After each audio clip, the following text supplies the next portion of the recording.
Para mí realmente es un gran honor en el día de hoy compartir con un especialista en la materia en todo lo que tenga que ver con la seguridad de las operaciones. Hoy vamos a tener un ingeniero internacional, el ingeniero Nicolás Mínguez. Él es de nacionalidad argentina, pero también lleva mucho tiempo residiendo en Brasil.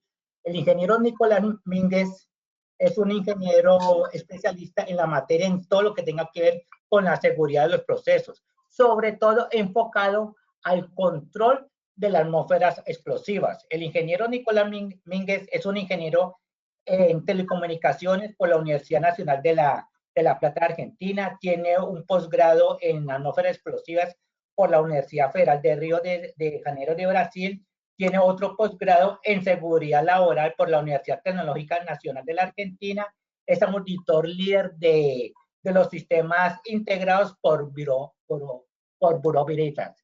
El ingeniero Nicolás tiene mucha experiencia desde el inicio del diseño, la construcción, el inicio de operaciones para la industria que maneja productos químicos altamente peligrosos y sobre todo para el control de las atmósferas explosivas. En el día de hoy, el ingeniero va a dar un masterclass que tiene que ver mucho con la inspección eléctrica y la instrumentación en locales con atmósferas explosivas. Bienvenido, Nicolás, a CIEN para que compartas tu experticia en este tema tan importante que son el control de las atmósferas explosivas. Muy buenas tardes, estimado Nicolás. Muy buenas tardes, Naim. Muy buenas tardes a todos los participantes. Es una alegría muy grande poder estar estando presente junto con la Asociación Colombiana de Ingenieros en esta oportunidad para tratar el tema sobre las inspecciones eléctricas y de instrumentación en locales con presencia de atmósferas explosivas. Inicialmente vamos a definir el tema de atmósferas explosivas como que tenemos generalmente tres grandes grupos de atmósferas explosivas. Los gases y vapores por un lado, los polvos combustibles como el azúcar, harinas, cereales, y el tercer grupo son la presencia del carbón, el carbón en explotaciones subterráneas, en donde nos encontramos con la mezcla tanto sea del gas vinculado al metano como del polvo de carbón, que también es un polvo combustible. Entonces, tenemos esos tres sectores.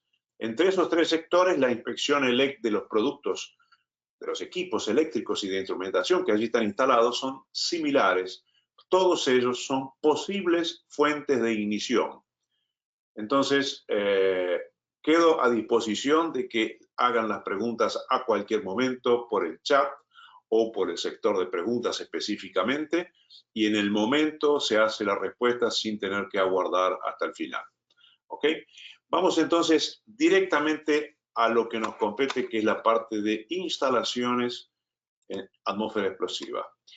Primero, la primera parte generalmente de toda actividad es el análisis del riesgo. O sea, precisamos saber si los productos que tenemos, que utilizamos, son peligrosos.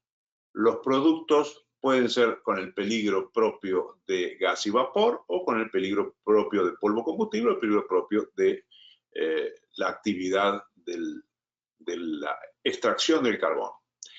Ahí entonces lo primero que tenemos que hacer es la lista de esos productos en nuestra instalación. Una vez hecha la lista de esos productos, con las características, sea gas, líquido, polvo o fibra, por eso están esas letras así, ahí buscamos los proveedores. La última factura es lo que nos va a decir claramente qué tipo de producto es concretamente. A partir de saber exactamente cuál es el producto, vamos a analizar las hojas de datos de seguridad, que son emitidas de acuerdo a la norma local y que generalmente están todos los países alineados con el sistema globalmente armonizado elaborado por las Naciones Unidas, que dice claramente cómo debe ser elaborada una hoja de datos de seguridad y cuáles son los datos que debe tener. En particular, lo que más nos interesa de la hoja de datos de seguridad de un producto es la parte 9, en donde habla de las propiedades físicas, químicas, y que es lo que nos va a dar la información necesaria para poder manejar ese peligro. Correcto. Ese peligro queremos saber si nos va a dar o no algún riesgo. Peligro es el producto, riesgo es la condición con la cual ese producto se encuentra. Peligro, como se dice normalmente, es el león, es un peligro, y el riesgo es que no esté en la jaula. Entonces, obviamente, esa es la forma de diferenciar lo que es peligro de lo que es riesgo. Entonces, analizando los productos peligrosos y sus hojas de datos de seguridad, vamos a evaluar también la memoria técnica, o sea, la descripción de las instalaciones, las sustancias inflamables que allí se encuentren dentro de los productos peligrosos que hemos visto y las condiciones meteorológicas que pueden eventualmente solucionar el problema del riesgo. Entonces, existe un responsable por esa ejecución, que normalmente es una persona que ha tenido algún tipo de estudio en el área de seguridad, y un gerente general que es el que controla que esa lista de productos y las hojas de datos de seguridad sean correctas para esa aplicación. Esta es la etapa número 1 de cualquier instalación y cómo comenzar a controlar el riesgo. A continuación vemos la etapa número 2, que es el estudio de clasificación de áreas.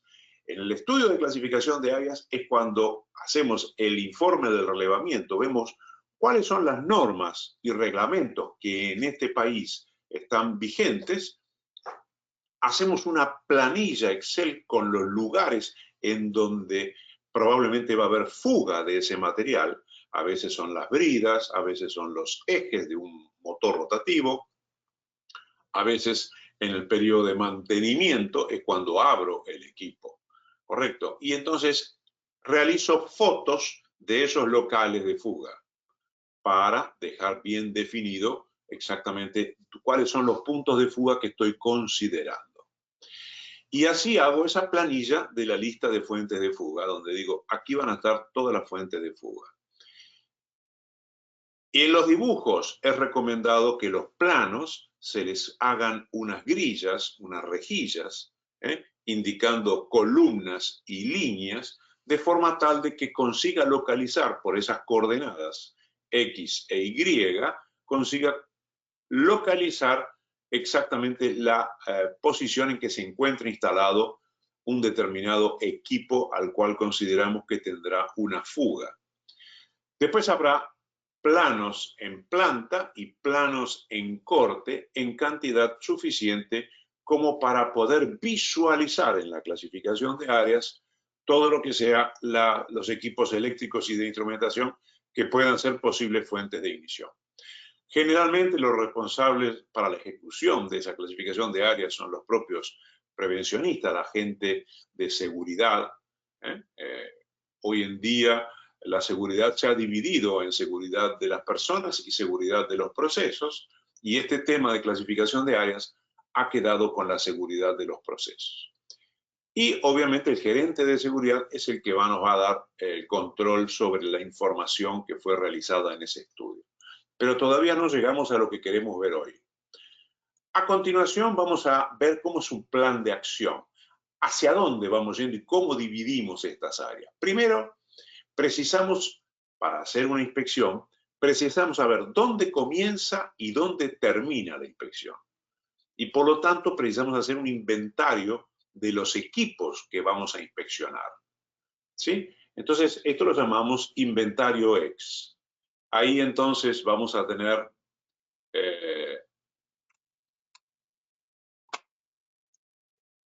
una parte del equipo.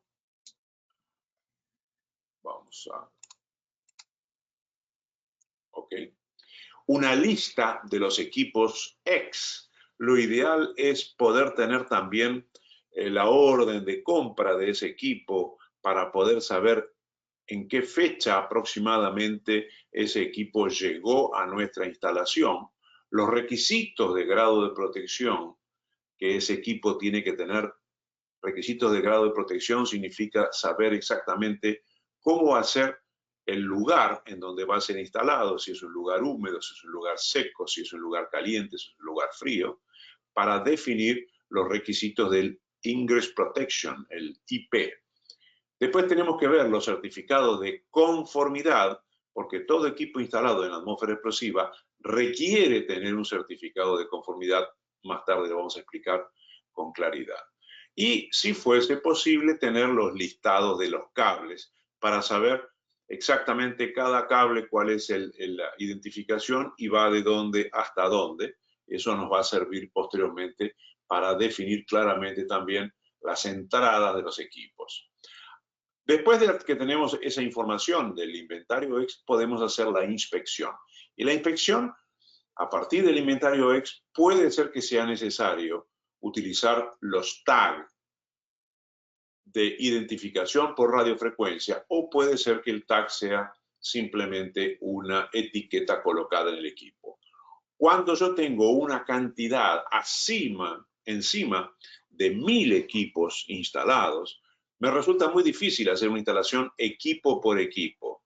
Entonces ahí se utilizan herramientas que es este RFID, se utilizan software de procesamiento de información, que lo único que hacen es exclusivamente acelerar el proceso de una inspección. El grado de inspección se puede definir como grado de inspección cerrada, detallada, porque en la época de la instalación se hizo un tipo de inspección particular que se llamaba detallada, y ahora a lo largo de la vida útil de la instalación podemos hacer la inspección cerrada o inspección visual también.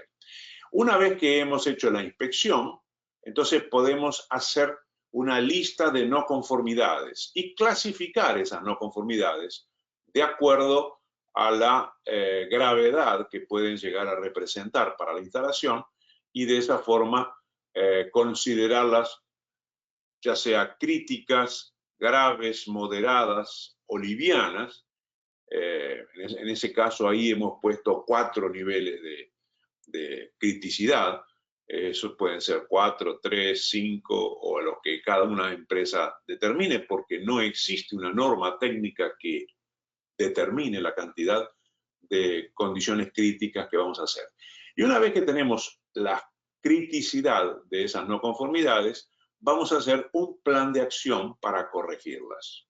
Ese plan de acción va a tener prioridades, obviamente, de acuerdo a la criticidad, va a tener costos con plazos de entrega de los nuevos equipos, costos con plazo de ejecución de las certificaciones complementarias si hay que hacer algún tipo de ensayo, y accesorios, procedimientos y mano de obra, horas hombre necesarias para poder realizar eso. Con toda esa información voy a poder hacer un cronograma total de la corrección de las no conformidades, denominado plan de acción. Esto es a donde queremos llegar. Nosotros hoy vamos a tratar el tema de la inspección en particular. ¿Ok? Entonces, en esa parte de inspección existe una inspección que se hace al final de la obra, llamada también de inspección detallada, en donde se elabora la biblioteca X, ¿correcto? Se elabora a través de los diagramas unifilares, que supuestamente está terminando la obra, tiene que estar actualizados.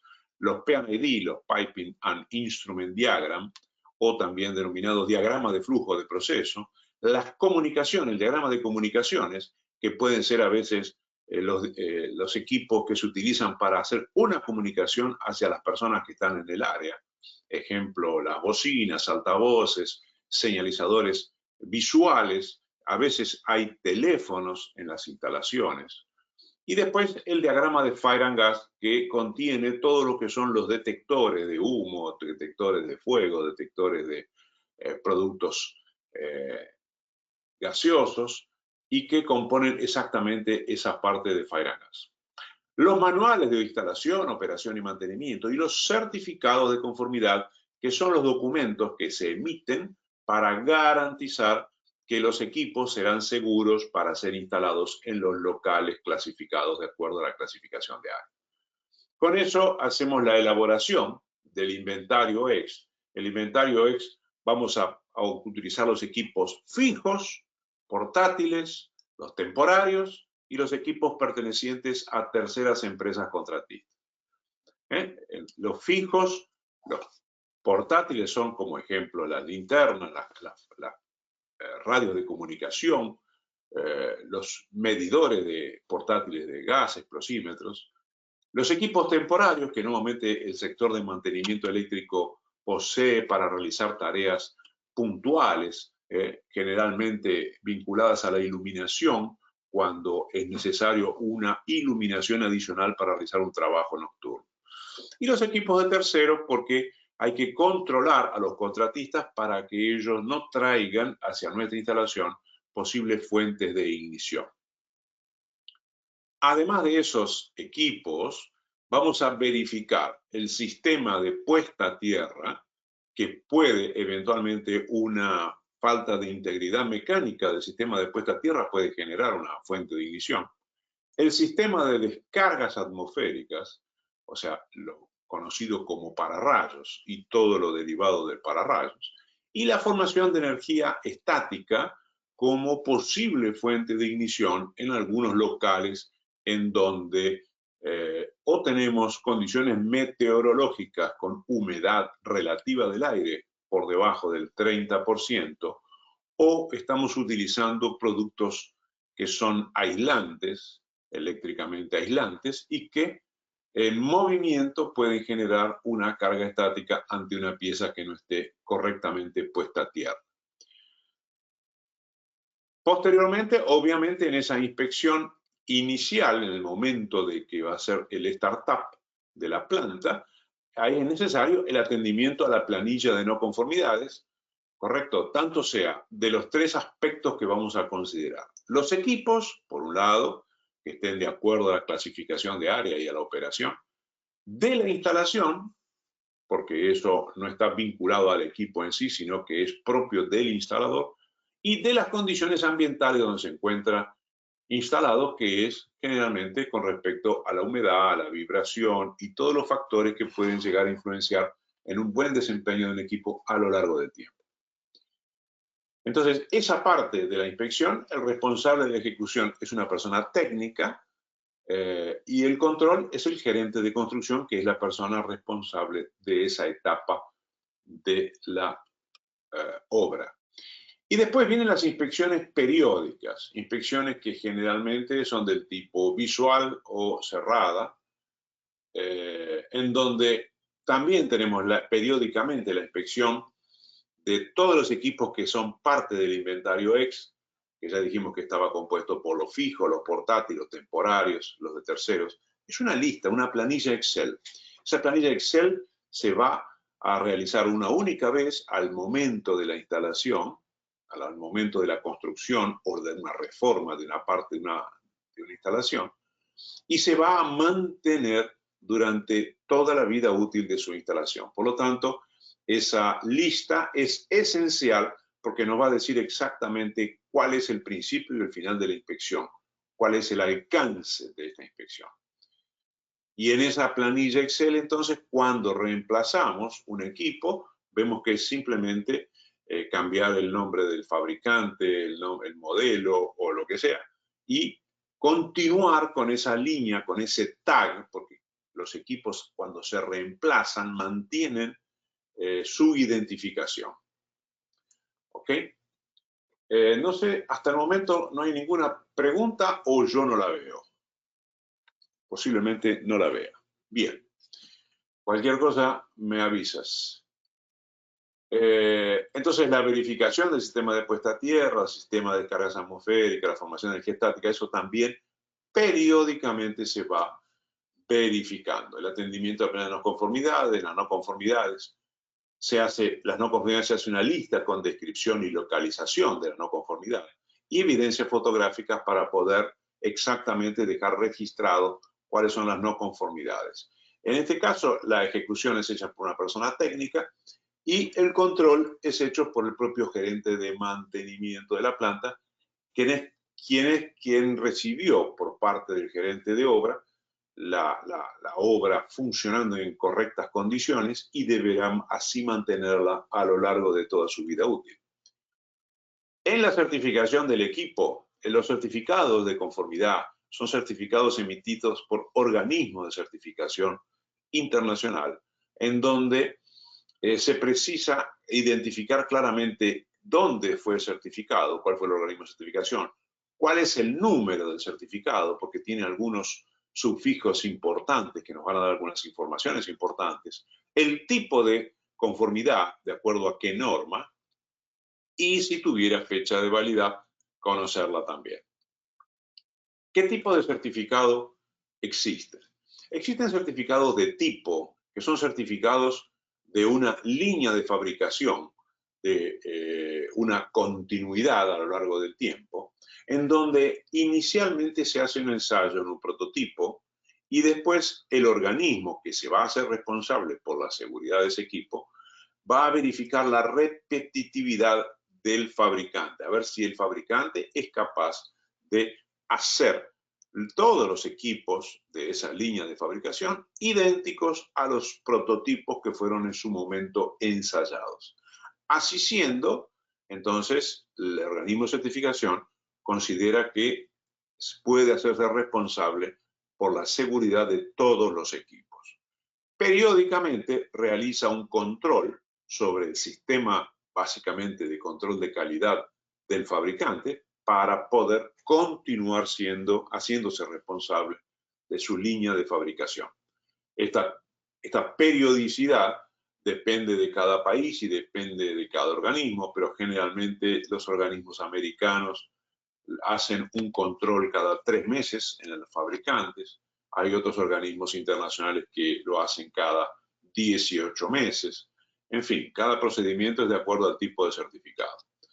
Lo importante es que nosotros tengamos siempre equipos que mantengan su certificación, o sea, que mantengan la responsabilidad de su seguridad en manos de terceros y no quede con nosotros esa responsabilidad. Es una responsabilidad muy grande la seguridad de un equipo. Nicolás. Disculpa. Sí. Nicolás, una consulta. Con respecto al empleo de los estándares para uno certificar que la instalación cumple con el área clasificada eléctrica, ¿qué nos puede recomendar? Nosotros utilizamos la API 500 para validar las distancias y las recomendaciones que nos da este estándar. Pero resulta que a veces muchas instalaciones llevan mucho tiempo construidas, entonces si la comparamos con el estándar actualizado, no corresponde, digamos, esa distancia. ¿Qué recomendaciones tú nos das con respecto a eso? También otra pregunta sería, dentro de esas recomendaciones por áreas clasificadas, se recomienda que los cuartos de control sean diseñados tipo búnker.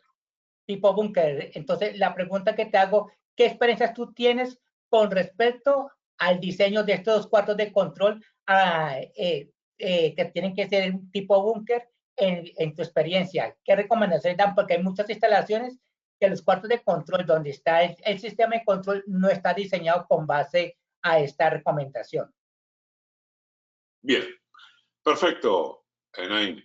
Mira, con respecto a las normas, cada país tiene su normativa diferente. A veces hay países que determinan obligatoriamente la utilización de una norma. La clasificación de área se diferencia en estas normas por la probabilidad de presencia de una atmósfera explosiva en un lugar. La norma que tú haces referencia, la norma, la NFPA 70, el Código Eléctrico Nacional, que ha sido en el caso de Colombia base del RETIE, determina en su artículo 500 que las áreas pueden clasificarse en divisiones y dice división 1, gran probabilidad de presencia de atmósfera explosiva, y división 2, baja probabilidad de presencia de atmósfera explosiva. A partir de ese artículo 500, el Instituto Americano de Petróleo genera la norma API RP 500, o sea, las prácticas recomendadas por el Instituto Americano de Petróleo para clasificar las áreas en divisiones. Esto es una metodología que se ha utilizado durante mucho tiempo, principalmente en el ambiente petrolero, guiándose por el hecho de que el Instituto Americano de Petróleo es un reconocido instituto. Pero desde el año 94, en la norma NFPA 70, está el artículo 505, que dice que alternativamente las áreas se pueden también clasificar por zonas, teniendo tres posibilidades. Zona 0, donde hay gran probabilidad de presencia de atmósfera explosiva. Zona 1, mediana probabilidad de presencia de atmósfera explosiva. Y zona 2, baja probabilidad. ¿Qué quiere decir esto? Y esto es una alternativa, no existe uno más que el otro, apenas es una cuestión de costumbre. Pero tenemos un sistema que, y los dos, lo único que diferencian es la cantidad de clasificación de probabilidad de presencia de atmósfera explosiva. El artículo, la tabla 3 de la API RP 505, como ser que es una norma del Instituto Americano de Petróleo para clasificar las áreas por zonas, dice así: zona 2, que es equivalente a la división 2, es cuando en un lugar hay una probabilidad de hasta 10 horas por año estar presente una atmósfera explosiva. Recordemos que un año tiene 365 días por 24 horas, nos da 8.760 horas. Entonces, cuando de esas 8.760 horas tenemos apenas la probabilidad de que haya hasta 10 horas por año, o sea, de nada hasta 10, lo vamos a llamar zona 2 o división 2. De 10 a 1.000 horas por año lo vamos a llamar zona 1, y de arriba de 1.000 horas por año, de las 8.760, lo vamos a llamar zona 0. Entonces, en divisiones, ¿qué tendríamos? Hasta 10 horas por año, división 2, más de 10 horas por año, división 1. Entonces, estaría clasificando un lugar donde puede haber 15 horas por año, de la misma forma que hay un lugar que puede llegar a tener 8.000 horas por año. Correcto. De 15 a 8.000 la diferencia es muy grande y sin embargo en divisiones se clasifica igual. Correcto. Entonces, divisiones, zonas, yo soy más favorable a la clasificación por zona. Si hubiera un sistema que me clasificase las áreas de probabilidad en 10 niveles, mejor todavía. Mejor todavía porque eso me dejaría la posibilidad de buscar exactamente aquel equipo que va a ser seguro con esa confiabilidad, de acuerdo a la probabilidad. Eso con respecto a las normas. Por lo tanto, también tienen la NFPA 497. Ingeniero Nicolás. Sí. Tenemos una pregunta del ingeniero David Herrick. Vamos a verificar si tiene micrófono. Ingeniero David, muy buena tarde. ¿Tiene su micrófono habilitado? Hola, Nicolás. Hola. Tuve una pregunta acerca de hacer el certificado de los instrumentos. Si tengo un proyecto y digo a mi gente de ingeniería, haz el certificado, ¿cómo voy a saber que se hace bien? Bueno, el certificado, que es un tema que lo vamos a ver un poquito más adelante, pero es muy buena tu pregunta para saber qué tipo de certificado se acepta en el país donde tú estás. Porque hay certificados emitidos por un montón de organismos. ¿Cuál es el que tú aceptas? ¿Qué es lo que Colombia, como ser en el caso que tú estás viviendo en Colombia, qué es lo que Colombia acepta? Colombia acepta cualquier cosa. Colombia acepta certificado de cualquier origen. Colombia como país no puede evitar que ningún certificado emitido por ningún laboratorio o organismo del mundo no pueda entrar en Colombia. ¿Por qué? Fíjate tú, en la época, en el año 93, cuando la Comunidad Económica Europea se cierra y define para atmósfera explosiva lo que se llama reglamentación ATEX, dice así: en Colombia, en Europa, solamente podrán ser comercializados, instalados, utilizados equipos que hayan sido certificados en Europa. Y lo cerró a Europa. Con eso, los productos americanos muchos de ellos se quedaron sin posibilidad de ser comercializados en Europa. Entonces, fue necesario que los fabricantes fueran a un organismo de certificación reconocido por los europeos, por el Comité Electrotécnico Europeo, y emitan el certificado para vender en Europa. Lo mismo aquí en Brasil.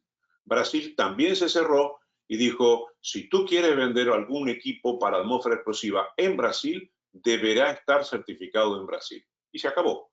Generó organismos de certificación en Brasil, laboratorios de ensayos, etcétera, etcétera. Ahora, Estados Unidos acepta todos los equipos que hayan sido certificados por alguno de los 7 laboratorios reconocidos por Estados Unidos, entre ellos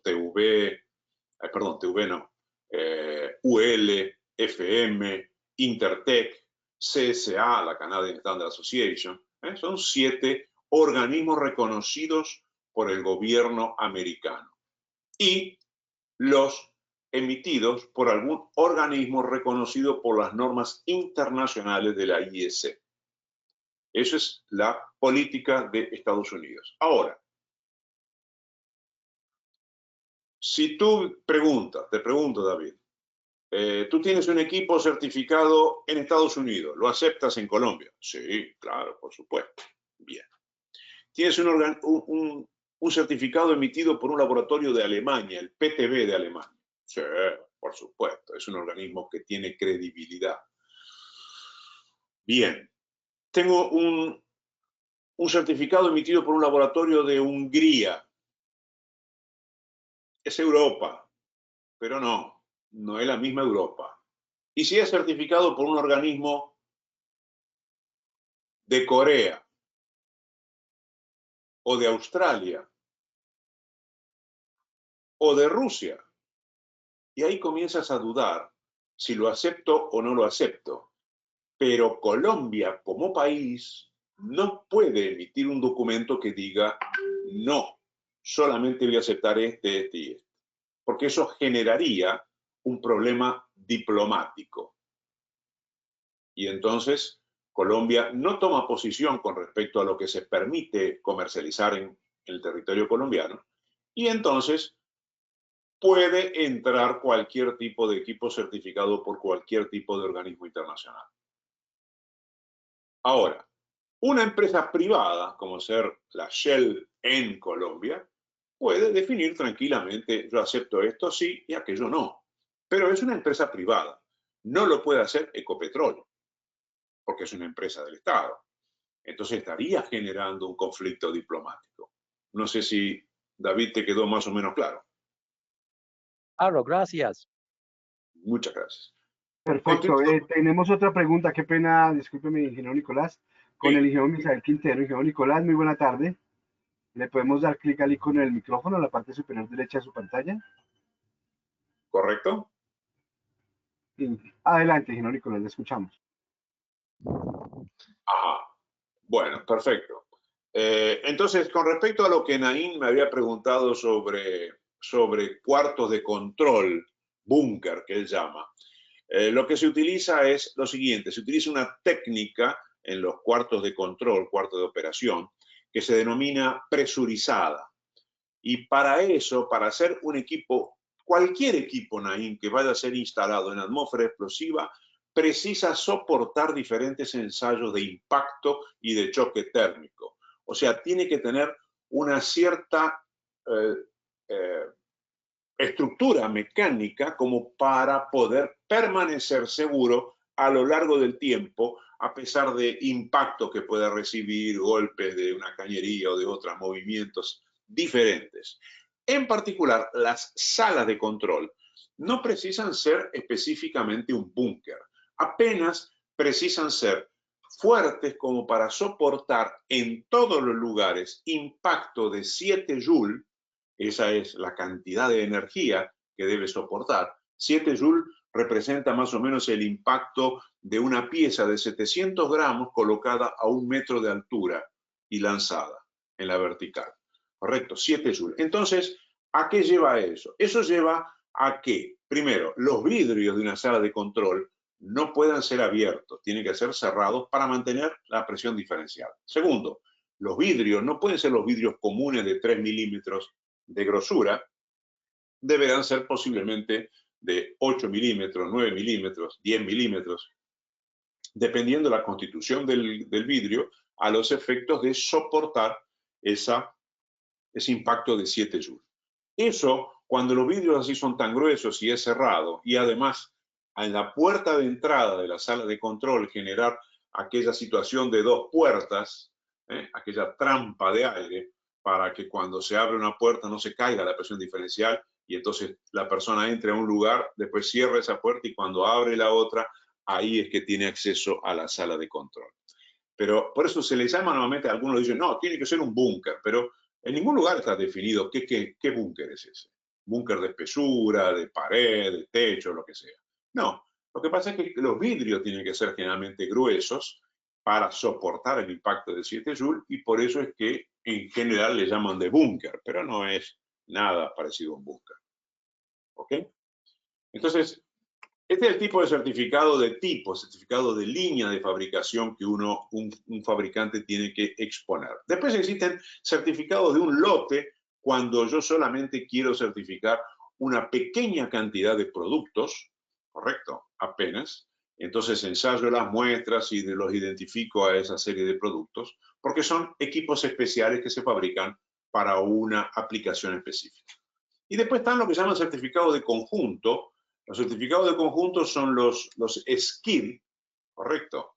Normalmente cuando yo tengo una estructura montada dentro de un soporte metálico, tipo una unidad de compresión, entonces a eso lo llamo un SKID. Esa unidad de compresión tiene artefacto de iluminación, tiene determinados instrumentos, tiene algún interruptor, puede tener alguna caja de conexiones, y entonces individualmente ellos tienen un certificado de conformidad, y cuando se monta el conjunto, se monta el SKID, hago un certificado del conjunto, ¿correcto? Es como que tú vas a comprar un vehículo y quien te vende el auto te dice, mira, acá tienes el certificado de las gomas, acá tienes el certificado de la pintura, acá tienes el certificado del motor, y tú le dices, no, no, no, no, yo quiero un certificado del auto, la garantía sobre el auto. Yo no sé si esas gomas corresponden, son correctas para ese vehículo o no. Ustedes hicieron la selección y entonces la interconexión entre los diferentes equipos también es de responsabilidad de ustedes.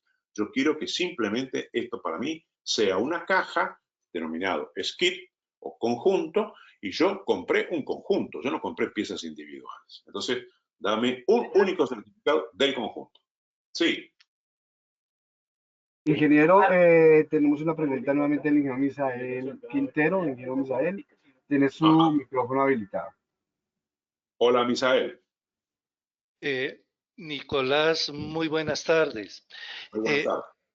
Bueno, más que una pregunta, quería hacer una precisión y una aclaración con respecto a la pregunta de la aplicación de los esquemas API cuando se llega a una instalación que no posee la clasificación.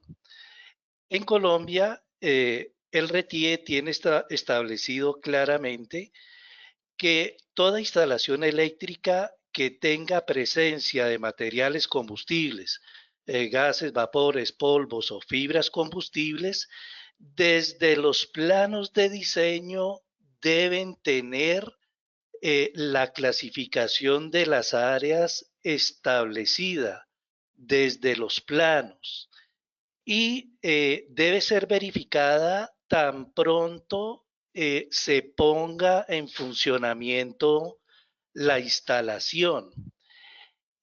Durante ese primer diseño o el primer estudio de clasificación de áreas, se deben especificar claramente el uso de cuartos de control con presurización tipo búnker, como tú lo habías explicado. Pero esa decisión de montar un búnker, un cuarto de control, o de montar algún tipo de sistema de ventilación que ayude a controlar la clasificación de las áreas, todo debe quedar muy bien establecido desde el comienzo.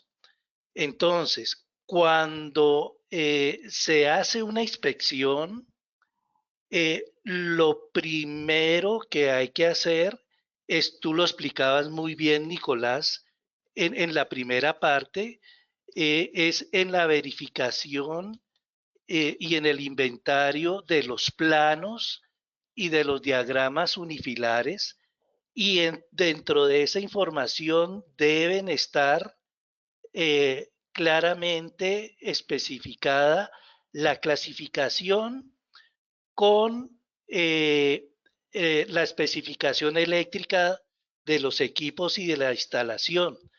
Si hay algún tipo de ventilación especial para el control de la ventilación, tiene que estar muy bien definido en los planos de construcción y del diseño y del montaje. Correcto. Entonces, esa es la aclaración, porque le entendí a Naim que cuando se llega a hacer una inspección y no se encuentran los planos de la clasificación, que si el inspector es quien le toca hacer esos planos, me parece que fue esa la pregunta, o fue que la entendí mal. Entonces es más que una pregunta, es una aclaración, y no sé si Naim o yo malinterpreté la pregunta que él estaba haciendo. Sí, Naim hace referencia a cuál sería la norma, cuál sería la recomendación de norma para hacer la clasificación de áreas. Y entonces yo simplemente le expliqué que existe, eso depende de la reglamentación local, lo que el RETIE, en el caso de Colombia, indique, ¿sí? Si no tuvieras alguna obligación por parte de un reglamento, la recomendación mía es clasificar por zonas, porque son 3 niveles de probabilidad de presencia de atmósfera explosiva, que es mejor que 2 niveles, ¿sí? Después, la metodología depende mucho del proceso que estamos considerando, ¿eh? Habrá momentos en los cuales queremos hacer algo que sea muy justito o no. Pero esto no es clasificación de área. Este es otro sindicato que vamos a ver en otro momento. Vamos a avanzar entonces en la parte de la inspección, porque si no, no vamos a conseguir llegar a la discusión real del asunto. Organismo de certificación de productos. Existen 7 americanos, 42 europeos, 73 internacionales. Americanos como FM, UL, Intertech, CSA, etc. Europeos como Bureau Veritas, De Norske Veritas, TV, Heinland, TV Sud, Zaira y Basifa en Inglaterra. Internacionales como NSC, PTB de Alemania, LOM, el Laboratorio Oficial Madariaga de Madrid, etc. Hay diferentes organismos. Cada país debería indicar qué es lo que acepta que se utilice en su país. Si van a aceptar solamente certificados americanos, van a discutir con el resto del mundo. Si aceptan americanos y europeos, van a discutir con los internacionales. Y si aceptan americanos, europeos e internacionales, por lo menos saben que por tras de eso ya hay una selección propia de los americanos, en el caso del gobierno de Estados Unidos, el Comité Eléctrico Europeo, los europeos, y las normas internacionales, los organismos internacionales. Por lo tanto, la lógica, lo ideal, lo recomendable es que por lo menos digan: acepto certificados de origen americano, europeo o internacional, aprobados por sus determinados organismos. Este es un certificado, como ser, de un equipo emitido por TV Heinland en Brasil, correcto. Y tiene una letra, al número de certificado, una letra U. Esa letra U me está indicando que este equipo que está certificado en realidad no es un equipo, es un componente. O sea, él apenas se certificó como si fuera un componente, como si fuera una parte para ser utilizada después dentro de un equipo. Eso indica la letra U, componente. Este otro certificado que vemos en pantalla, emitido por esta otra institución italiana, es un certificado típico europeo y me muestra en el número del certificado la letra X. A ver si lo conseguimos ver. A la letra X. Chic, chic, chic, chic, chic, chic, chic. ATEX. Siempre que utilizan la palabra ATEX, generalmente son certificados europeos. Y dice, si la letra X está colocada después del número certificado, esto indica que ese equipo eléctrico tiene una condición especial para uso seguro, especificada en el cuerpo de este certificado. Entonces, a veces los equipos son seguros, pero no si se montasen así o asá, y entonces el laboratorio recomienda al organismo que le coloque una letra X al final del número de certificado, indicando que hay una condición especial para uso seguro de ese equipo. Es muy importante utilizar esto, saber esto. La mayoría, más de la mitad de los equipos que existen en atmósfera explosiva, para atmósfera explosiva, tienen alguna restricción de uso y por lo tanto solamente teniendo el certificado archivado y leyéndolo y entendiéndolo es que vamos a poder saber cuál es la condición segura de utilización de un equipo.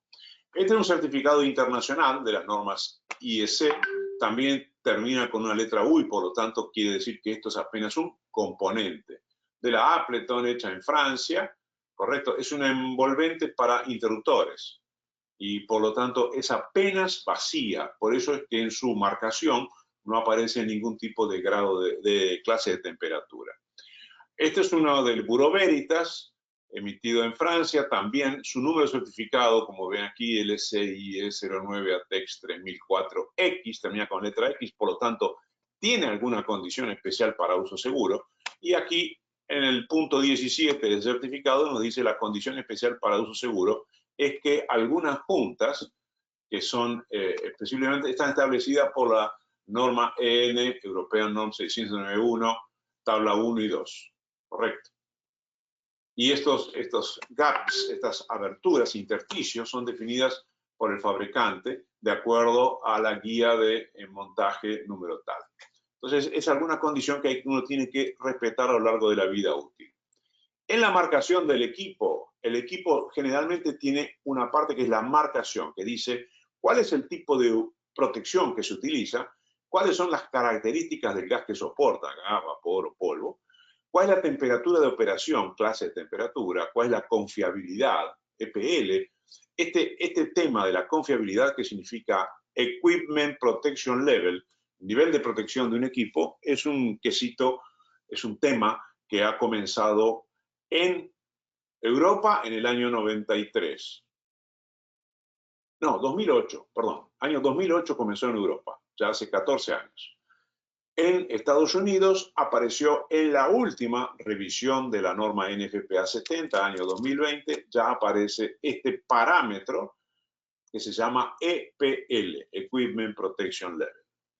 Y en esa marcación vamos a tener siempre una marcación de que un equipo X, la letra D en términos de las normas internacionales y europeas, significa envoltura antideflagrante. Todos los antideflagrantes son considerados y marcados con la letra D.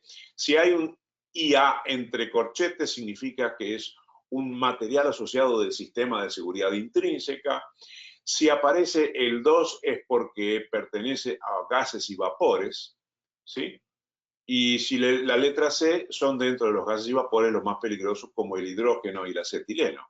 Y además le agregan el grupo del gas C y de la clase de temperatura, T5, y eventualmente podrá venir a tener el EPL como GB. Correcto. Este es el EPL, Equipment Protection Level. Esta es la forma de marcación. Cuando se le agrega entonces el sufijo X son condiciones especiales de uso, cuando se le agrega la U es condición nominal. A partir de ahí existe una cantidad de métodos de protección que pueden ser usados en zona 0, otros en zona 1, otros en zona 2. Correcto. Siempre para zona 2 puedo utilizar cualquier tipo de protección adecuada para zona 0 y zona 1, la puedo utilizar en zona 2. Este es un modelo de una especificación hecha por la petrolera francesa Total para una inspección en seguridad en atmósfera explosiva emitida en el año 2019. En ella los requisitos generales estaban así. La inspección deberá realizarse en base a los requisitos de las normas IEC, en especial la ZTA. El personal de la contratista debe estar certificado por la IEC en relación a las competencias personales para la atmósfera explosiva. Este es otro tema que podríamos tratar en otro seminario, ¿correcto? Que es el tema de las atmósferas, la certificación de competencias personales para trabajar. ¿Quién puede trabajar? Como decíamos en una charla que tuvimos con Misael, ¿quién es el que puede clasificar las áreas? Cualquiera. Cualquiera puede hacer una instalación, cualquiera puede hacer una inspección, cualquiera puede hacer un mantenimiento. Por el momento sí. Entonces, existen dos requisitos generales y se habla de la inspección inicial a ser realizada. ¿Qué pasa con los equipos en instalaciones antiguas? En instalaciones antiguas siempre tenemos el problema de que a lo mejor estamos hablando de instalaciones que ya tienen 30 o 40 años de vida y 40 años atrás a veces no había organismo de certificación que garantizase la seguridad de un equipo. Entonces, solamente un profesional que tenga su conocimiento certificado por una entidad de reconocido saber es el que puede emitir un laudo técnico indicando que ese equipo, en principio, parece ser seguro para ser instalado en el área donde está instalado. Eso las normas lo permiten. Dentro de los grados de inspección hay 3 niveles. El grado de inspección visual, en donde solamente le doy una mirada a un equipo sin poder tocarlo, sin poder tener otra herramienta de acceso. Un grado de inspección cerrada, o closet, o cercana también se llama, en donde ya puedo utilizar un espejito, una linterna, una escalera, puedo utilizar un trapo para limpiar una placa, todo lo que pueda hacer sin poder abrir el equipo, por eso se llama cerrada. Y una detallada es cuando consigo abrir un equipo y verificar algunos ítems específicos en el interior o en la propia junta del equipo. Entonces, son 3 grados de inspección: el visual, que es más utilizado generalmente como diciendo, mirá, salió esta empresa, hizo un trabajo en tal equipo, dale una miradita para ver si pusieron todos los tornillos, si están apretados, si no dejaron nada suelto por ahí. Esa es la instrucción de inspección visual. La cerrada es la que normalmente se realiza porque es muy difícil de llegar a una inspección detallada, porque para ello en general debería desenergizar los equipos y eso operacionalmente no siempre es autorizado, por no decir que nunca es autorizado desenergizar un equipo solamente para hacer una inspección detallada. Entonces la inspección detallada o se hace al principio cuando todavía la obra no terminó, o hay que dejarla para aprovechar las paradas de planta o eventuales defectos que pueda haber en un equipo y que pueda desenergizarse. Entonces, esos son los grados de inspección: visual, cercana o cerrada, y detallada. Los tipos de inspección pueden ser inspección inicial, que es aquella que hacemos generalmente detallada cuando va a dar inicio a una ampliación, a una reforma o a una nueva obra. Una inspección periódica, que la periodicidad la determinamos de acuerdo a un sistema discutido dentro del sector de mantenimiento, pero no debe sobrepasar los 3 años de inspección. Y una inspección por muestreo o una inspección continua son inspecciones específicas, muestreo para poder localizar un determinado defecto, o una inspección continua es cuando el procedimiento de utilización requiere inspeccionar esto y esto antes de ser usado un elemento, un equipo, sea portátil o fijo. Típico ejemplo de un explosímetro, que yo le hago una serie de verificaciones antes de utilizar siempre que lo utilizo. Entonces, en la etapa 1 hago un trabajo previo a la inspección, que es juntar la documentación, diagramas unifilares, diagramas de PID, de Piping and Instrument Diagram, o flujo de procesos, diagramas de Fire and Gas, de comunicación, el listado de equipo de instrumentos, layout de las instalaciones, plano de clasificación de área.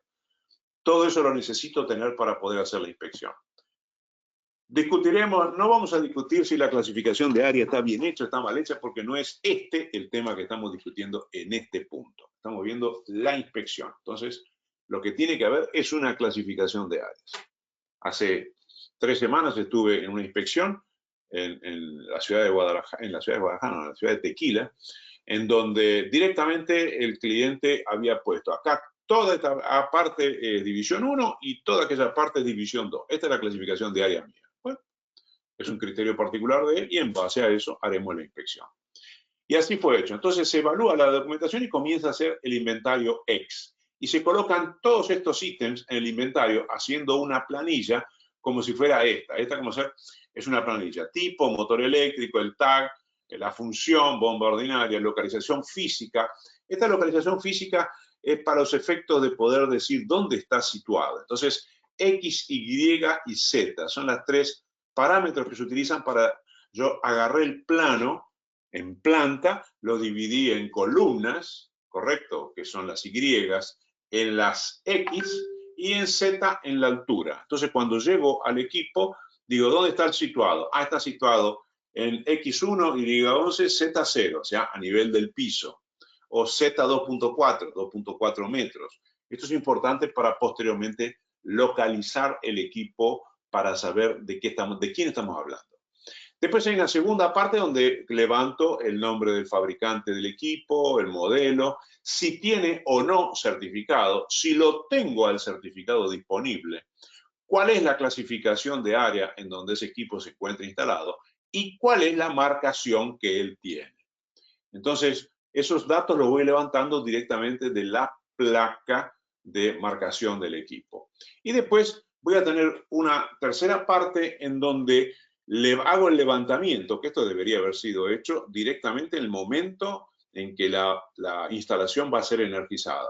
La cantidad, el grado de protección, la cantidad de entradas y salidas que tiene, la cantidad de que son de prensacables, de electroductos o conduits, si tiene o no sello a 50 milímetros o a 450 milímetros, dependiendo de la norma que se utilicen, qué tipo de tapones tiene, si tiene tapones, si tiene alguna condición especial para uso seguro, cuál es la descripción de esa condición especial y si está siendo cumplida. Esto es parte de la inspección. Y en esta lista vamos haciendo sobre todos los equipos que tenemos localizados ahí. Supuestamente ya hicimos un levantamiento del inventario y ahora vamos a levantar esos datos. Con esos datos, entonces aquí hicimos la inspección en el sitio, hicimos todo el levantamiento y quedó registrado exactamente la cantidad de equipos instalados en una atmósfera explosiva. Yo he hecho inspecciones en los cuales, como sea, en una plataforma marítima a 180 kilómetros de la costa, hemos llegado a una cantidad de 25.000 equipos en una única plataforma. Entonces, obviamente, esa inspección es una planilla grande. Correcto. Entonces, determina algunas cosas que tenemos determinadas porque los sistemas intrínsecamente seguros, como dice el último parágrafo, es necesario conocerlo porque los intrínsecamente seguros no solamente tienen instrumentos instalados en áreas clasificadas, sino que también tienen las barreras de protección instaladas generalmente fuera del área clasificada y también tienen que ser parte de este inventario, porque es parte de la seguridad de la instalación. Y los portátiles, porque los portátiles también son esenciales que esto pueda hacer. Y lo que llamamos aparatos simples, otro tipo de aparatos que no necesariamente tienen certificación, pero sí tienen una declaración del fabricante. Entonces, con eso hacemos lo que llamamos la lista de no conformidades. Entonces, determinamos cuál tag, qué tipo de protección tiene, si es la letra D representativa de los antidefragantes, la letra E de seguridad aumentada, la letra I de los intrínsecamente seguros. Vemos cuál ítem, hay una norma que es la 679-17, que trae unas tablas específicas de cosas que tienen que verificarse en una inspección. Entonces, aquí podemos determinar cuál es el ítem que no se cumple en ese caso y la descripción de la no conformidad. ¿Correcto? Entonces, no tiene tag visible o el cable de entrada está dañado o no es adecuado para la atmósfera explosiva o no tiene tag visible. El no tener un tag visible, ustedes ven que ya vamos colocándolo en color verde porque es una no conformidad considerada liviana. O sea, es algo que no va a afectar a la seguridad, pero sí afecta a la organización de la instalación. Entonces, no podemos dejarla pasar, pero tampoco es para salir corriendo a hacer eso. Después, los otros, con este color, un color más amarillento, son, podemos decir, de criticidad mediana, que es el hecho de que es un equipo no adecuado para la atmósfera explosiva, pero posiblemente esté instalado en una división 2 o en una zona 2. Y los rojos es cuando la no conformidad es grave. Falta un tapón de un equipo a prueba de explosión que está instalado en una zona 1 o una división 1. Entonces, así vamos a hacer y existe esa clasificación de criticidad, menor significativa mayor en ese caso, y una recomendación sobre lo que habría que hacer para corregir esa no conformidad. Cuando se trata de muchos equipos, es necesario comenzar a tener tags, que son como si fuera, así como identifico en algunos equipos comercialmente con el código de barras o con un QR, a nivel industrial se trabaja con este tipo de equipos como vemos aquí en la mano de la persona, que son como unos identificadores por radiofrecuencia. Son cerrados, encapsulados y se fijan al equipo y en él contiene una memoria y en esa memoria tienen el certificado de conformidad, el manual de instalación, de operación y de mantenimiento y todas las informaciones lo colocamos en esa memoria de las últimas inspecciones realizadas sobre ese equipo. Correcto. Entonces, y hay lectores que se llaman handheld, lectores para poder hacer el proceso más rápido. Esta metodología es solamente utilizada para aquellos lugares en donde hay más de 1000 equipos y preciso hacer la inspección con una cierta velocidad. Y todo eso registrado en un software, un aplicativo, para mejorar la velocidad. Es solamente por cuestiones de velocidad. ¿Ok? Y la etapa 3, por tener los criterios de criticidad, eso no existe una norma específica que diga cuáles son los criterios de criticidad, pero obviamente, ¿cuál es el problema? El problema es que una no conformidad que está instalada en una zona 2 puede llegar a ser liviana, pero si está instalada en una zona 1 puede ser de mediana criticidad, y si está instalada en una zona 0, pues entonces puede llegar a ser de mayor criticidad. Y con esa criticidad vamos a determinar un plan de acción cronológico, siempre diciendo que prioritariamente aquellas de mayor criticidad serán solucionadas. Para eso tenemos que conocer cuántos materiales precisamos, si los servicios de desinstalación e instalación y operación o ensayo que sean necesarios van a ser con recursos de personas propias o de terceros. Y el seguimiento, un seguimiento interno, un seguimiento corporativo, un seguimiento por la fiscalización, ya sea de la compañía de seguro o de las autoridades responsables de esa actividad. Esa es la etapa posterior. Entonces, en esa etapa posterior, principalmente hay un plan de acción. En ese plan de acción es necesario de haber definido cuáles son los productos o las no conformidades más críticas, cuáles fueron los criterios utilizados, la clasificación de esa no conformidad y las fotos de los lugares, de los locales donde está esa no conformidad. Las soluciones recomendadas, cuáles equipos habría que comprar si es necesario reemplazar, cuáles son los accesorios de instalación para esos equipos, cuáles son los recursos humanos necesarios, ya sea para la parte de instalación o ya sea para la parte de ensayos posteriores a su instalación. Y eso tiene un plan de acción con costos de cada solución, un plan de inversión con metas y un cronograma de acciones. Esto más o menos uno siempre lo ve como diciendo, si tú debes dinero, tu acreedor no quiere saber cuánto le debe, quiere saber cuándo le vas a pagar. Entonces, eso genera el plan de acción.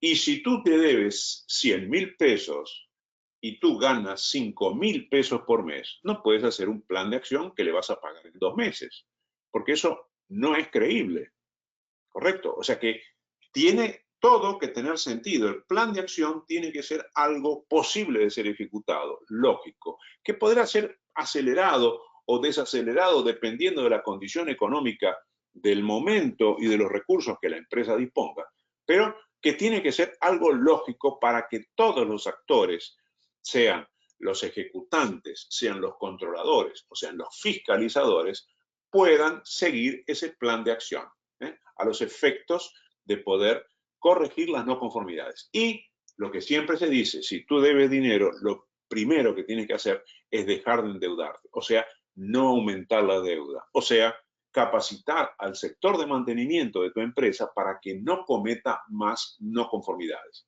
porque si no la cuenta es interminable y entonces no hay curso que valga. Una no conformidad grave era, vimos ahí una entrada de un motor en una caja por el costado, lo que llama la atención de que esto no fue proyectado así. Esto fue una modificación no autorizada. Una conformidad liviana, un equipo a prueba de explosión que tiene en su entrada teflón. En las roscas, no debería tenerlo. En las roscas a prueba de explosión hay que dejar que sea metal contra metal para poder enfriar los gases en su camino de salida, entonces no se puede colocar teflón. Pero no deja de ser una no conformidad liviana si está instalada en una división 2. Entonces hay que tener criterios para determinar las criticidades de uno o de otro. Muy bien. Ahí pues tienen mi correo, mi número de WhatsApp y vamos a ver si tienen alguna otra pregunta o comentario para realizar. Ok, ingeniero Nicolás, muchísimas gracias por tan excelente presentación. Bueno, vamos a darle paso al ingeniero Félix Sandoval. Ingeniero Félix, muy buena tarde, bienvenido. Le damos clic al icono. Perfecto, le escuchamos, ingeniero Félix. Buenas tardes. Una pregunta, ingeniero. Los motores a instalarse en áreas clasificadas División 2 deben estar certificados para uso en División 2 o se pueden utilizar motores convencionales, por ejemplo, TFC, o sea, totalmente encerrados y ventilados por aire. Muy buena pregunta, muy buena pregunta. Para División 2, todos los equipos deberán ser certificados para ese uso, para usar en División 2. ¿Cuál es la diferencia? Existe un método de protección que se llama no encendible, no incendiable, no sparking, que es muy parecido al motor común. Básicamente, ¿por qué? Porque si estamos hablando de un motor eléctrico trifásico denominado jaula de ardilla, que es un equipo eléctrico que no genera fuente de ignición, entonces tenemos diferentes consideraciones. Primero, no precisamos utilizar sello a su salida, siendo un equipo a prueba de explosión. No precisa tener un sello a la salida. Correcto. Segundo, el motor eléctrico trifásico a inducción, jaula de ardilla, existe un método de protección para una división 2 que es hasta 15% más caro que un motor eléctrico convencional y ya viene certificado para división 2. Ese es el denominado no encendible o no sparking. ¿Ok? Por otro lado también existe otras alternativas dentro de la NFPA 70, todo depende de cuál sea el reglamento que estás utilizando, en donde si tú tuvieras un detector de presencia de gas instalado en tal lugar, en un lugar donde no hay fuente de fuga, podrías colocar un motor eléctrico que no necesariamente esté certificado para división 2. Entonces, hay que analizar primero cuál es la reglamentación que define exactamente ese proyecto. Segundo, todos en principio deberían ser certificados para trabajar en división 2. Lo más barato es un no encendible que vale 10 a 15% más que un motor eléctrico industrial, en la medida que sea un motor que no genere chispa en su interior, como es el caso de un motor trifásico a inducción jaula de ardilla, en donde apenas es magnetismo, apenas es una cuestión de rotación del campo magnético en el estator y el rotor trata de seguirlo. No sé si te respondió eso la pregunta. Sí, señor, muchas gracias. Muy amable. Perfecto. ¿Alguna otra Perfecto. pregunta? Vamos a ver si tenemos más preguntas. Recuerden simplemente dar clic en el icono de la manito y con mucho gusto vamos a habilitar el micrófono. Sin embargo, fuera de la sesión, si les surge alguna inquietud respecto a lo visto el día de hoy, aquí tenemos en pantalla los datos de contacto del ingeniero Nicolás Mínguez y con él con mucho gusto nos va a colaborar brindándoles la información requerida. Perfecto, ingeniero Nicolás, no tenemos más preguntas, ya estamos con el tiempo cumplido. En ese caso daríamos por terminada la sesión de hoy. No sé si quiere dar alguna conclusión final respecto a lo visto el día de hoy, señor Nicolás. Bueno, perfecto. Desde ya, cuando hay pocas preguntas, es demostrativo de dos situaciones. O la explicación fue tan clara, tan clara, tan clara que no dejó ninguna duda, o la explicación fue tan mal hecha que no llegó ni siquiera a generar una pregunta. Pero bueno, desde ya estoy a disposición de ustedes allí en ese correo o en ese WhatsApp y cuenten conmigo para cualquier duda que puedan llegar a tener. Otras etapas pueden ser tranquilamente también tratadas sobre este mismo formato. Esto solamente hablamos de la instalación, de la inspección de una instalación de equipos eléctricos e instrumentación, generando algunos conceptos para discutir sobre cuáles son los equipos, cuál es la metodología, etcétera, etcétera. No, Nicolás, por el contrario, la presentación fue muy buena. Y habrá tema para varias sesiones. Nosotros con el grupo de acción estamos haciendo una serie de conferencias técnicas que tienen que ver mucho con la seguridad de las operaciones. Y dentro de la seguridad de operaciones está todo lo que se llama el análisis de peligros y riesgos. Y dentro de ese análisis de peligros y riesgos están las técnicas para analizar los riesgos. Está el CASO, el Guadri, y dentro de ese estudio de riesgos entra todo el tema que tú manejas a la perfección, que son las áreas clasificadas y las atmósferas explosivas. Dentro de ese creo vamos a poder hacer otro conferencia técnica o un taller técnico que tenga que ver mucho porque es una parte muy importante. No sé si te diste cuenta que hace más o menos 2 semanas en un ingenio azucarero se presentó un incendio por atmósferas explosivas y nosotros decimos en un ingenio azucarero que atmósferas explosivas puede haber. Eso dentro de la ignorancia técnica que a veces existe. Entonces, viste que se presenta. En la industria harinera también se presenta atmósferas explosivas y se puede presentar, y ahí se caso. Entonces, en esa parte tú tienes muy buena experiencia y podías darnos a nosotros un aporte y seguir con esta charla que está haciendo así, en que tengan que ver con el control de las operaciones y garantizar la seguridad de las operaciones hasta llegar al alcance que nosotros llamamos la excelencia operacional, estimado Nicolás. Perfecto. Yo creo que los participantes de este webinar pueden tranquilamente emitir sus comentarios a través del correo y solicitar temas en particular que les gustaría que sean tratados en futuras charlas. O eventualmente se lo hacen llegar a CIEM, a la Asociación Colombiana de Ingenieros, o me comunican como para que yo pueda tramitar esa información. Pero lo más importante es realizar todo el proceso. O sea, la clasificación de áreas tiene que ser hecha y lo ideal es que sea bien hecha. Hacerla así, como diciendo todo esto, aquí división 2 y el otro división 1, es una situación que va a generar un costo desnecesario en una instalación y el mantenimiento mucho más costoso también. Hoy tratamos solamente el tema de la inspección. El plan de acción, cómo se plantea, cuáles son los criterios de criticidad de una no conformidad y cómo se resuelven, esos son también otro tema para tratar en otra oportunidad. Cualquiera de esos temas es muy importante. Lo que sí es que desde el análisis de riesgos hasta la resolución de los problemas, este es el camino que hay que recorrer. ¿Sí? Con diferentes soluciones, con diferentes niveles, pero hay que recorrerlo para tratar de tener 0 no conformidades en una instalación en locales con la atmósfera explosiva. Disminuir al máximo la probabilidad de atmósfera explosiva y de accidentes. Igualmente, por más que hagamos todo lo que mandan todas las normas, siempre existe una liviana probabilidad de que suceda un accidente y por lo tanto sea una situación de pérdida humana o pérdida material o pérdida o daño al medio ambiente. No sé si algún participante también quiere hacer algún comentario en particular sobre este tema. Listo, ingeniero, perfecto. Excelente, entonces, claro que sí, estamos aquí muy atentos a que los participantes los escriban. Ahorita al finalizar la presentación, como siempre, les va a aparecer una evaluación.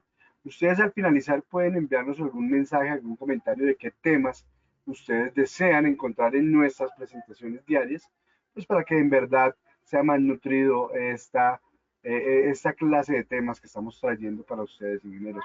Y con la ayuda de nuestros conferencistas, con la ayuda de nuestro conferencista, el ingeniero Naina Guava, y por supuesto con el ingeniero Nicolás. Bueno, aquí tenemos al ingeniero Félix nuevamente, ingeniero Félix y al ingeniero Misael Quintero. Ingeniero Félix, adelante. Gracias. Una consulta. Las diapositivas de esta presentación nos las pueden compartir. Claro que sí, ingeniero, no sé, ingeniero Nicolás, si usted nos permita. Sí, sí, sin ningún problema. Perfecto, entonces una vez respondan la evaluación, vamos a publicar esto en nuestra página web www.acien.org. Listo, allí encontrarán en el área de servicio al ingeniero todas las conferencias, incluyendo esta que acabamos de ver el día de hoy. Vamos a darle paso al ingeniero Misael Quintero. Ingeniero Misael, tenemos el micrófono habilitado, por favor, adelante. Sí, Nicolás, cuando tocaste el tema de la puesta a tierra, del pararrayos y del tema de la estática, en la inspección detallada, ¿hasta dónde se debe llegar? O sea, se debe llegar hasta el punto de medir la puesta a tierra para, para dar la aprobación o dar la medida correspondiente en cuanto a las medidas correctivas que se deben tomar. O sea, ¿hay que llegar hasta la medida? No. Generalmente eso es otro sindicato. La parte eléctrica normalmente realiza esa medición de puesta a tierra una vez por año. Esto es, la mayoría de los reglamentos en Latinoamérica son de una vez por año. Correcto. Lo único que uno le preocupa no es el valor de la puesta a tierra, lo que le preocupa es la integridad de la puesta a tierra, o sea, que no haya alguna puesta a tierra abierta o alguna puesta a tierra cortada. La integridad de la puesta a tierra es lo que uno analiza en la inspección. Trata de, cuando ve el equipo, buscar, a ver, esta puesta a tierra, esta puesta a tierra, esta puesta a tierra, y con eso analiza la integridad de la puesta a tierra, no el valor de la puesta a tierra. Si son menos de 5 ohms, más de 5 ohms, menos de 10 ohms, más de 10 ohms, eso supuestamente se realiza anualmente por otros requisitos del reglamento de la parte de instalaciones eléctricas. Lo mismo con el pararrayo. Tú no evalúas si el pararrayo está bien proyectado, correcto, si cubre la distancia de esto o aquello. Lo único que evalúa es la integridad mecánica de la instalación del pararrayo, que no ha habido ninguna interrupción en algún lugar en forma accidental. Nicolás, En cuanto a la parte de estática es un poquito más complicada, porque la estática hay dos tipos de control de estática. El externo, el ambiente, en donde tú te preocupas donde hay lugares en que la humedad relativa del aire es inferior al 30%. Ahí el viento puede generar carga estática. Generalmente los equipos, todos los equipos que tienen plástico, carcasas plásticas, te vienen con algún tipo de advertencia de no limpiar con un paño seco, una serie de advertencias. Entonces, cuando haces la inspección y ves un equipo que es plástico, te preocupas por el hecho de la formación de estática y quieres saber exactamente el tema de la humedad relativa del aire. Eso es la parte externa. En la parte interna del proceso, ahí es donde también hay formaciones de estática. ¿Cómo ser? En una cañería que transporta gas natural, tú te fijas que el gas natural tiene una humedad bien baja, se trata de secar lo máximo posible para evitar que provoque corrosión en el interior de las cañerías. Y si una parte de la cañería, una válvula o algo de eso, no estuviera con el bonding, con la continuidad eléctrica garantizando de que esa válvula está puesta a tierra, entonces podría generar una chispa por formación de estática del producto contra la válvula. Eso también a veces es motivo de la inspección. Tú haces una inspección general para ver la formación de estática por el proceso. y la otra es la formación de estática por la humedad relativa del aire, ya sea lugares que tienen humedad relativa del aire baja o lugares que propositalmente se baja la humedad, como es el caso de la industria farmacéutica. O inclusive también tratas de prestar atención al tema de la formación de estática por el roce de la ropa, tipo de botas que las personas utilizan, medias, el tipo del piso, como para ver la carga estática generada por la persona en movimiento. Sí. Ingeniero, quedó claro. Bueno. Para mí quedó perfectamente claro, Nicolás. Muchísimas gracias. No, por nada, Misael. Un placer. Excelente. Perfecto, entonces así damos por finalizada la actividad del día de hoy.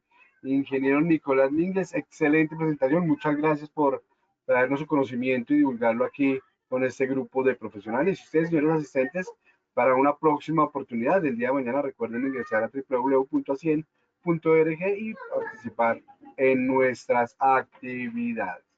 Ingeniero Nicolás, ingeniero Naín, señores participantes, una excelente tarde para todos y buen descanso. Muchísimas gracias.